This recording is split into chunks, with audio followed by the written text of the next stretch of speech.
चांद जदि दिमाग रे अकल थिवो तरबारी रो कौन दरकार जदि सामान्य फूल रे युद्ध जीति हबो। वाह वाह वाह वाह वाह वाह जहां पना सब कला रे निपुण खाली सेतिकी नुहे आउ जहां बना हमर दहियार सागर हां आ ता न होइथिले रामचंद्र देव कोन नुआ जीवन पाई थांते।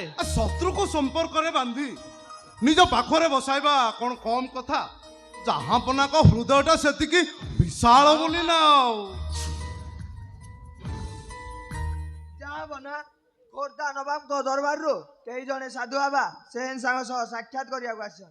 साधु बाबा ठीक अछि ताको आसीबा को दियो।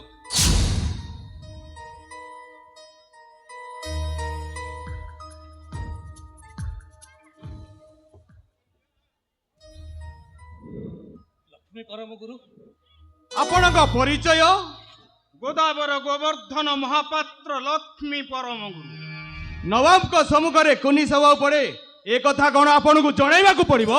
ए शिर सहस्र बार प्रणिपात करे सेई अखंड मंडलाकार जहांकर अनंत गर्भरे ए विश्व ब्रह्मांड 33 कोटी देवता चारि भुवनर स्थिति सेई तंत्रराज महाभैरव श्री जगन्नाथंक चरण कमल अन्यर सम्मुखरे नुहे यार शास्ति कर जानती शास्ति कथा कहूच धर्मद्रोही जे दिने कांची युद्ध समय रे गोदावरी रे अधीन बन्या सृष्टि करी कांची सैन्य को नदी अतिक्रम करने को देई न ताकू तमे शास्ति दब।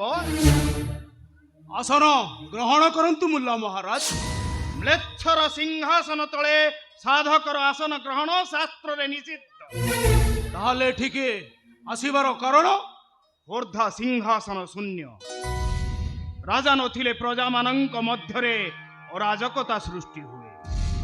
मु आसीची राजा रामचंद्र देवं को फेरेई नबा पाई शासन पाई तो बक्सी बेणु भमरवर अछंती जिए जगन्नाथंक बेकरे छुरिकाघात करि पारे से शासन छत्र पाई अयोग्य भ्रमरवर धर्मद्रोही विश्वासघातक आ विश्वास योग्य आपनकर हाफिज कादर बेग जे आनंद रे धर्मच्युत होई मुसलमान कन्या को विवाह कर परला केउ झंझार मुकाबिला करिबा पाई रामचंद्र देव छाती तले समस्त निया को चापी रखी धर्मच्युत हेले।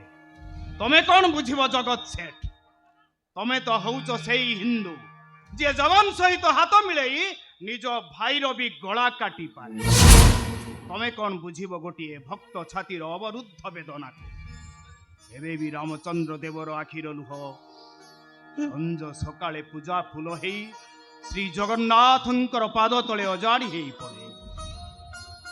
मामले काठ कंढेई पाई एते दरद पाप चक्षुरे से काठ कंढेई देखा जाए हेले सेई काठ कंढेई ता भक्त आखिर लुह पोछिबा पाई रत्न बेदीर ओल्हेई आसे। ठीक अछि मुल्ला महाराज आपणक सहित हाफिज कादर बेग को जीवा पाई वो मंजूर करुछि। आसंतु गजपति। गुरुदेव रत्न सिंहासन उपरे मो जगन्नाथ को देखी पारिबिनी बोली ए मुक्ति मंडपर पंडित सभा माने निष्पत्ति नहीं चलती ताकू जे घरे से बुड़े गजपति ताले मु कोन पुड़ी जीवी गुरुदेव कौन आउ बुड़ी बाकू बाकी अछि। आसंतु